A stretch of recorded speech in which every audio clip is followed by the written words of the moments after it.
So this is knitting 101, the absolute start from nothing. So first things, there are two things you need. First is your needles, obviously. I'm using 3.75 millimeters, number 5 in US sizes, with 36-inch length on the tail here. And I have a size 4. It's preferable to have a light color yarn. I have it in size 4. It's nice wool. And light color is good because in the beginning you really need to see what you're doing. So first things first. Oh, and before I forget, it's also good, first of all, no matter in what kind of setup your yarn arrives, I always make it into a ball, because that's really, for me at least, is absolutely the easiest way to handle it and easiest way to knit. And also, once you have your ball, you'll want a bowl to put your ball in so that it doesn't run away on you. So those are my basics before we actually start casting on.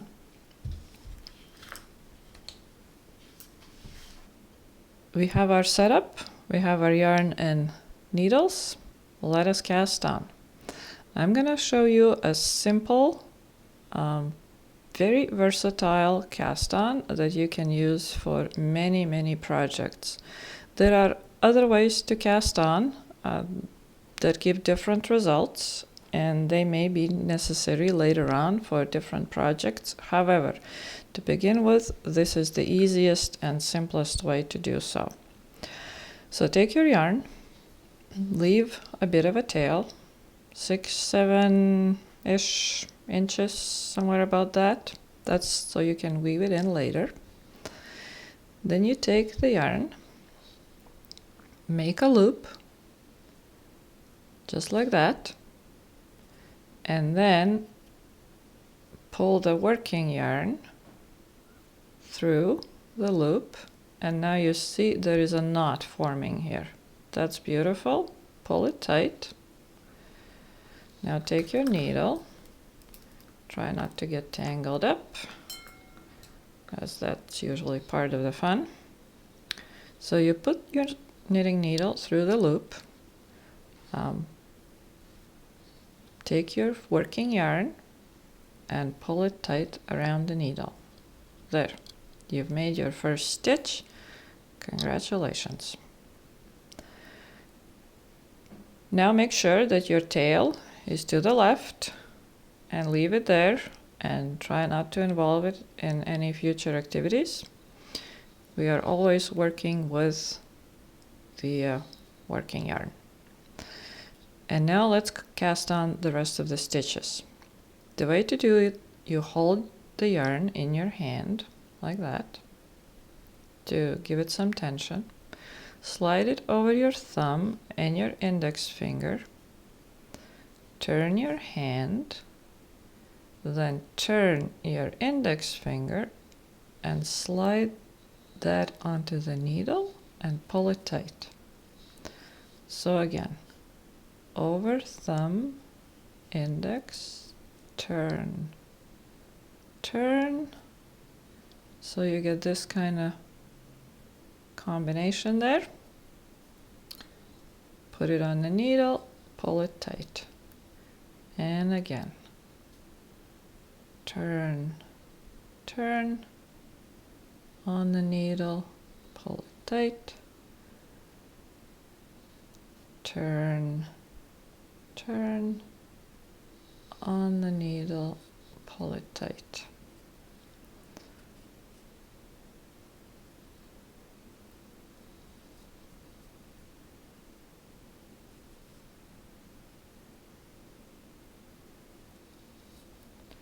Obviously, let the yarn advance in your hand as you need to give you room to maneuver. And that's how it goes. So let's do a few more.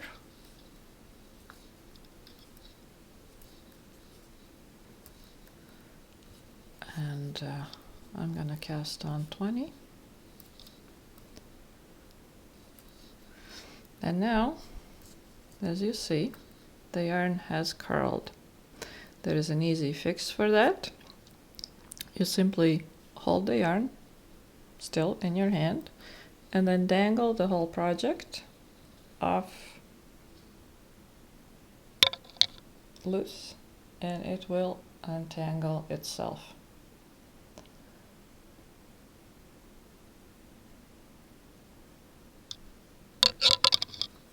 There we go. You will notice that my yarn is slightly wrinkly, shall I say? That's because I already knit one sample and had to unravel it, and that leaves the yarn a little bit wrinkly, but it matters not. Okay, and there we have our first cast on. As you see, it makes nice little knots on both sides. They look pretty similar, and that's your cast on.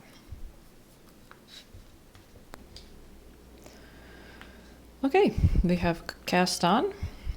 We have fortified ourselves with a sip of coffee or wine or whatever you need for courage.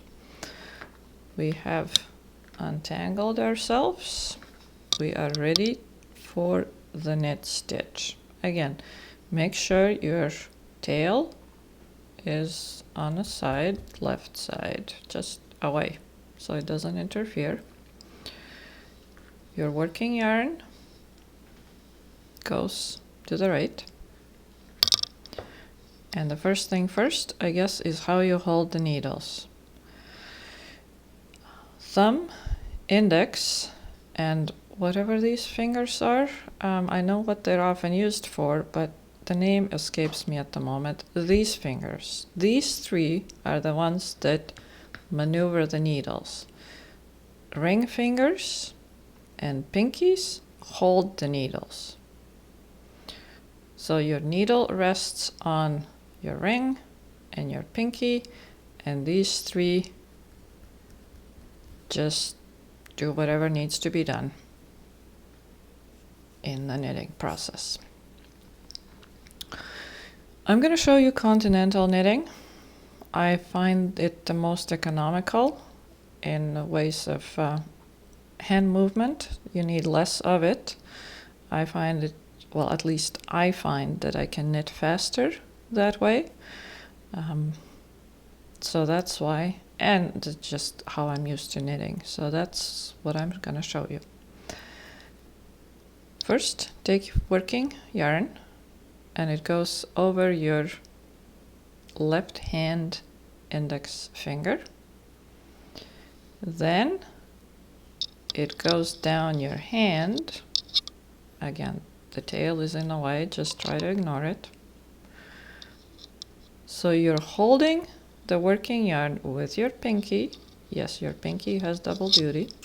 It has to hold the needle and the working yarn for tension. And your right hand is the one that will make the stitches. So a knit stitch goes like this. You go through the cast on stitch from left to right, go under the working yarn, and then pull it through. And there, yes, the first row is the most annoying one, because the stitches, the cast on stitches, are tight. They're meant to be tight. They will even out as you knit, you'll see that. But because they're tight, the first row is usually a bit of a nuisance. However, here we go. Another stitch in from the left, under the working yarn, and pull it through the stitch. And from the left, under the working yarn, pull it through the stitch, off the needle.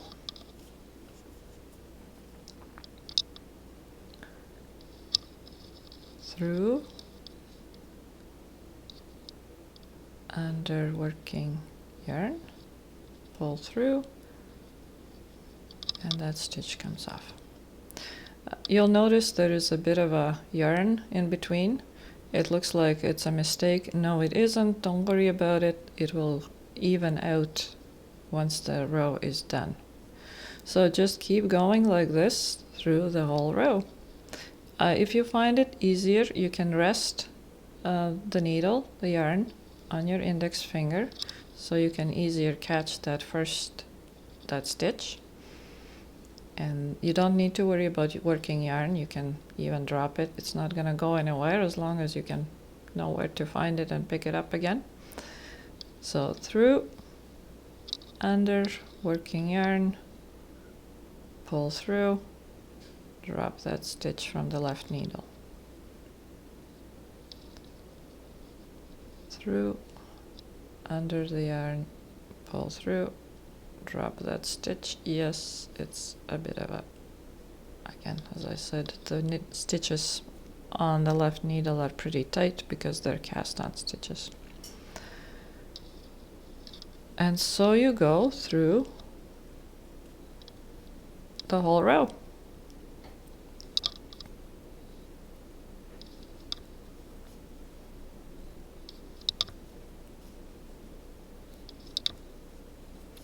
One of the tricks that you'll have to learn, that will take some time, is tension.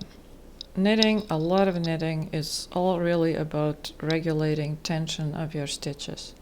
You want them to be not too tight, and you want them to be not too loose, just so they hug the needle nicely without sliding off.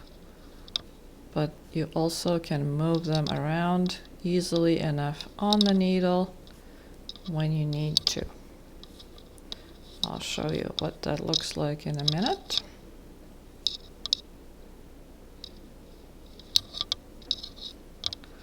So there we have done a whole row. As you can see, the stitches have evened out. There are no more strange gaps, but it's all nice and loose. Also, the stitches they're not going to fall off the needle, but if I need them to move, they move quite easily. And that's what you're aiming for. It's going to take some practice, but that's one of the important things about knitting, is making your stitches as even as possible and not too tight, not too loose. Okay, let's turn the work around and knit another row. Again, be careful, because now your tail is right on the same side as your working yarn. So again, put away the tail, make sure it doesn't interfere with your life. And a short side step into side management. Some people knit all the stitches. Some people, and also, of course, it depends on a project. In some projects, you will need to knit all the stitches. But many projects, I will tell you to slip the first stitch. I often do, simply because it makes for a nice, even side. So to slip the first stitch, we're gonna slip it purlwise. Purlwise means with the yarn in front of the work and from right, and you pick up the stitch from right to left instead of left to right. So, sorry, tail is always, needle loop is always a nuisance, which is why you should probably start with a couple of straight needles, not too long, but you won't have to fight the cord in between. Once you get used to knitting, it gets less annoying. See, I almost took the wrong yarn.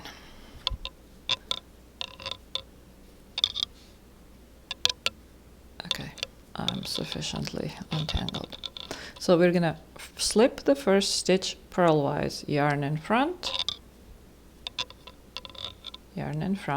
of the work, and the needle goes in right to left, and we simply slip it off. Now to knit a stitch, we need the yarn to be behind work, so we move the yarn behind work, and we are ready to knit. So again, through, and slip that off. Through the stitch, under the working yarn, pull it through. Use your index finger to push the needle down to make it easier to slip that stitch off.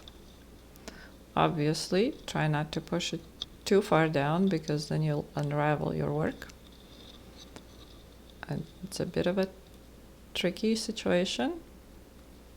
Take it slow until you get used to what it feels like.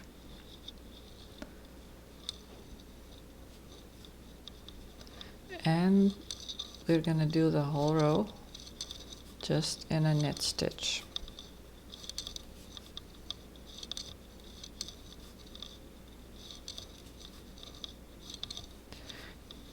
The tension, this is how you regulate the tension and by how you hold the yarn in your hand.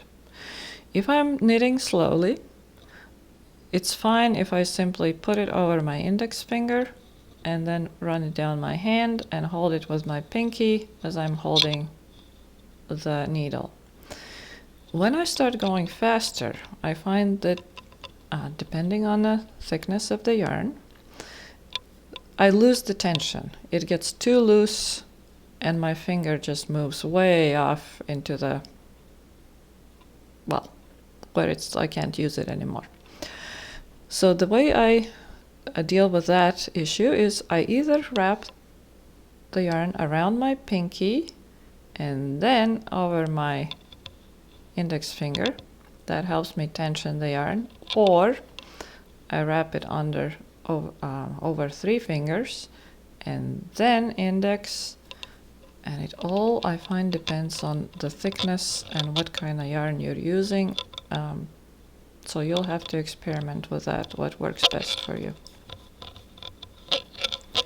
For thicker yarn, I find that I wrap it around the 3 fingers. For thinner yarn, I often wrap it around pinky. But that's really personal preference. We have another row. Turn it around, and again, same pattern in the same way. We're going to do the next row. Slip the first stitch. See, the yarn is in front of the work. I'm going right to left into the stitch. I'm slipping it off, so I'm not knitting it. Now the yarn is behind the work, and I'm going left to right into that stitch, and I'm gonna knit another row, and I'm gonna come back after a few rows to discuss what are we gonna do next.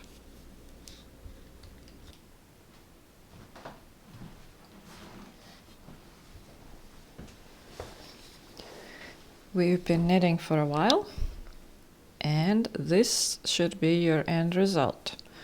Just a nice little square, rectangle, whatever you ended up with a nice stretchy bottom where we cast on. Yes, where we cast on, with a nice wiggly pattern and lovely edges that are straight and tidy.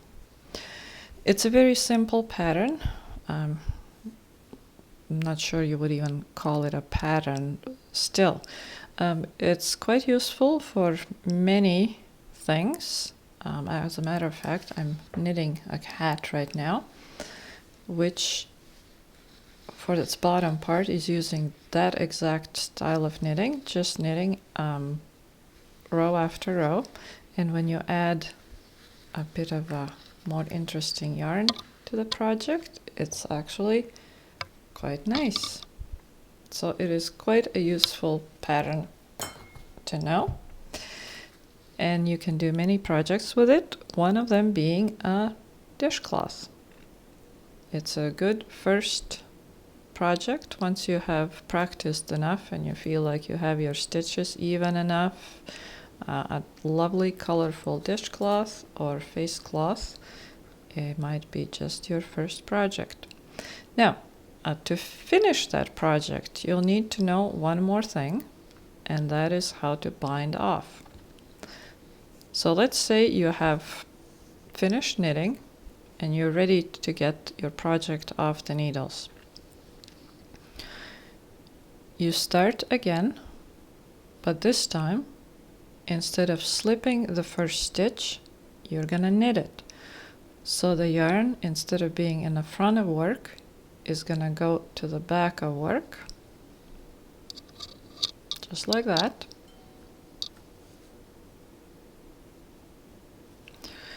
And you're gonna knit the first stitch.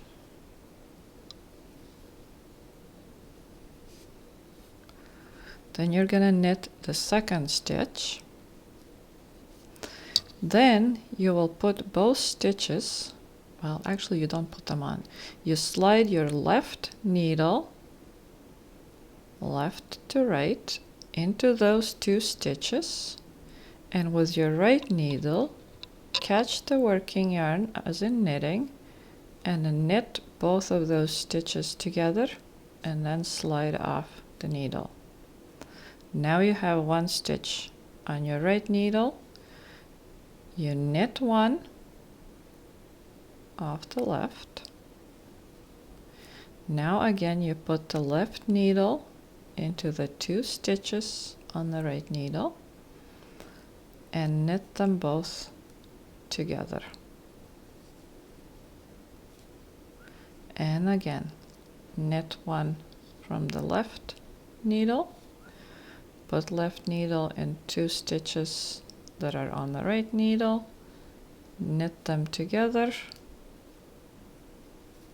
slide them off.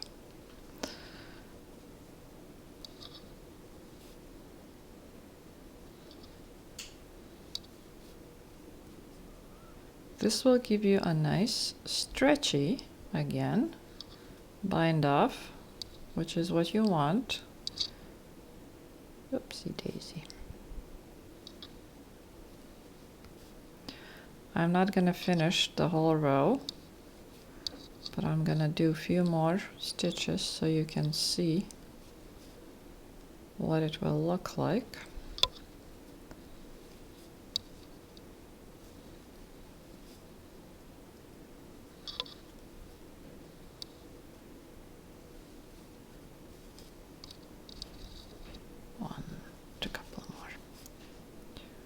I'm not going to finish it because I don't want to cut off the yarn. This yarn is still going to be used in some project at some point, and every inch of it is precious. Okay, so that's what binding off looks like. You have a nice finish to your project. Looks very pretty. Is nice and stretchy, again, almost as stretchy as the bottom of your work, which is again what you want. You want your top and bottom pretty much as stretchy as the rest of the project. When you come to the last stitch, which will be here, you will knit the two stitches together, then you will cut the working yarn. I'd give it a good length. Pull it through your last two stitches, and then you'll have to just weave it in so it does not unravel. Now for that there are a gazillion of YouTube videos on how to weave in ends in knitting, so I'm not gonna do that. So you're ready for your first project. The wool I recommend for dishcloth, I'll put that in the description, in the comments below, above, somewhere. And if you have any questions, hey, just message me. I'll see if I can answer them. Good luck. Have fun.